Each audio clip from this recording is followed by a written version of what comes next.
மீனவர் சுட்டுக் கொல்லப்பட்டதை கண்டித்து போராட்டம் நடைபெறும் தங்கச்சி மடத்தில் நாம் தமிழர் கட்சி ஒருங்கிணைப்பாளர் சீமான் செய்தியாளர்களிடம் பேசி வருகிறார். நேரலையை பார்க்கலாம். இந்த ராமோகன் ராவெல்லாம் என்ன புடிங்கிட்டு இருந்தாரு. இங்க என்ன அவனுக்கு வேலை என்ன? அவனுக்கு வேலை என்ன?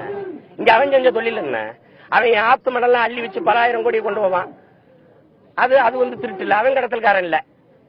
இங்க தீனதயாள்னு ஒருத்தன் ஜலையை கடத்தி கொண்டு வித்துக்கிட்டு இருந்தான். அவனை எல்லாரும் எழுதுறீங்க தொழில் அதிபர்னு. எங்க வீரப்ப வந்து கடத்தல்காரன், சந்தல கடத்தல்காரன். இவர் தீனதயாள் சிலையை கடத்தி வித்தவர் பல 100 கோடிக்கு அவர் தொழில் அதிபர். நாங்க வயிற்று பசிக்கு வெட்டி பிழைக்க போனாங்கிறான். சரி, வெட்டுறதுக்கு முன்னாடி கைது பண்ணிட்டா. கூட்டிட்டு வந்த ஏஜென்ட் யாரு, முகவர் யாரு? அவனே நீங்க இது பண்ணல.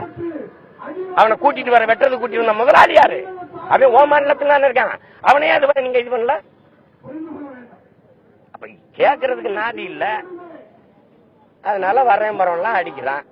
எங்க எழுதி வைங்க ஒரு தாள்ல. எனக்கு அதிகாரம் வந்துட்டு நான் முதலமைச்சரா வந்து உட்கார்ந்துறேன். தொற்ற சொல்லுங்க என் மீன் ஒருத்தனை அவனை பாத்துறேன். சரியான அப்பனுக்கு பிறந்த சிங்களம் ஒருத்தனை தொற்ற சொல்லு பாப்போம்.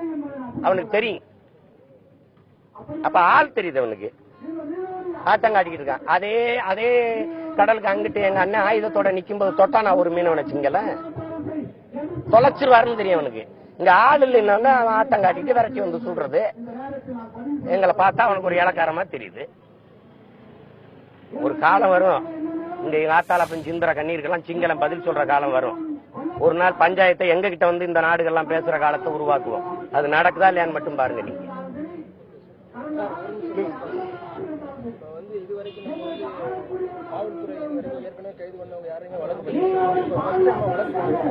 எங்க கைது பண்ணது?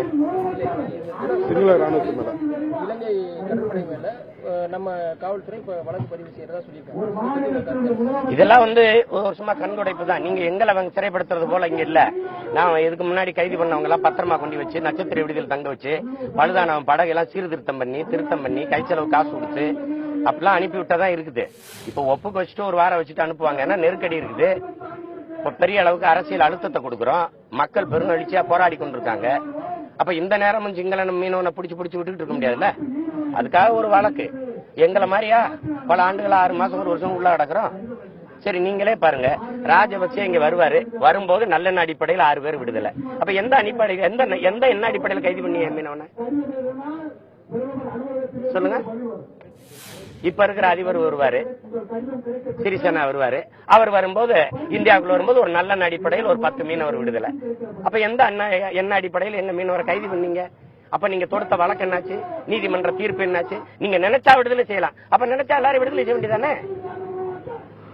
எப்படி நாங்க குற்றம் செஞ்சுட்டோம்னு தண்டிச்சு உள்ள வைக்கிற போது நீங்க நினைச்சா குற்றமே இல்ல விடுதலை செஞ்சிடலாம்னா அப்ப அது எப்படி இருக்கு அந்த நிலை? இதை சகித்து கொண்டு ஒரு நாடு ஒரே ஒரு காரணம் தான் உங்களுக்கு சொல்லுவேன்.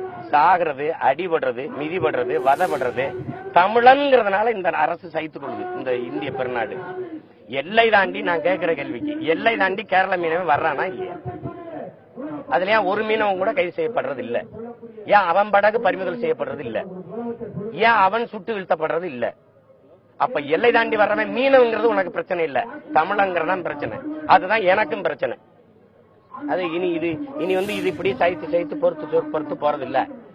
மக்களின் பிரச்சனைகளை அரசு கையில் எடுக்காத போது மக்கள் அந்த அரசை அதிகாரத்தை கையில் எடுப்பதை தவிர அவர் வழி இல்ல.